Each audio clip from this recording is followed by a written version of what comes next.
Diabetes. ડાયાબિટીસનું નામ આવે એટલે એક વાત યાદ આવે, શુગર. આપણે શુગર પર ધ્યાન આપીએ છીએ, પણ એક બહુ મોટો વિલન છે જેને આપણે ભૂલી જઈએ છીએ, એ છે મેન્ટલ સ્ટ્રેસ. જ્યારે આપણે કોન્સ્ટન્ટ સ્ટ્રેસમાં રહીએ છીએ તો બોડી એ કોર્ટિઝોલ રિલીઝ કરે છે અને બોડીમાં કોર્ટિઝોલ લેવલ વધી જાય છે, જે શુગર કરતાં પણ વધારે નુકસાનકારક છે. જંક ફૂડ એ માત્ર બોડીને ખરાબ કરે છે, પરંતુ જંક થોટ્સ એ આપણા બોડીનું આખું હોર્મોનલ બેલેન્સ એ ખરાબ કરી નાખે છે. માત્ર ગળ્યું ખાવાનું બંધ કરવાથી હેલ્થ નહીં સુધરે, પરંતુ આપણા મનને કામ એન્ડ રિલેક્સ રાખવું એ પણ એટલું જ ઇમ્પોર્ટન્ટ છે. હેલ્થ એટલે માત્ર તમે શું ખાઓ છો એ નથી, પરંતુ તમે શું વિચારો છો એ પણ છે.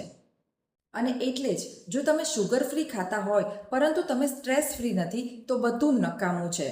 તમે કહેશો કે સ્ટ્રેસને અને શુગરને, હાઈ શુગરને શું લેવા દેવા? તો એ બંને એક બેસ્ટ ફ્રેન્ડની જેમ છે. એટલે કે કોર્ટિઝોલ વધે તો શુગર પણ વધે, એક ઉપર જાય તો તરત જ બીજો એને ફોલો કરે છે.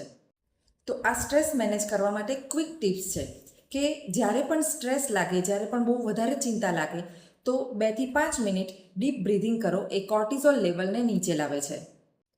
તમારી ડાયટમાં પ્રોટીન અને ફાઇબર રીચ ફૂડને ઇન્ક્લુડ કરો કે જે શુગરને બેલેન્સ કરવામાં હેલ્પફુલ છે.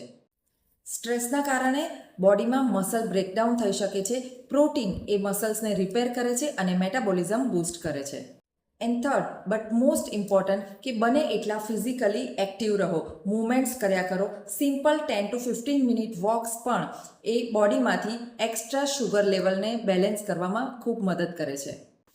તો આજે જ આ ક્વિક ટિપ્સ અપનાવો અને આ રીલ સેવ કરો અને શેર કરો તમારા એ ફ્રેન્ડ્સ સાથે કે જે હંમેશા સ્ટ્રેસમાં રહેતા હોય છે.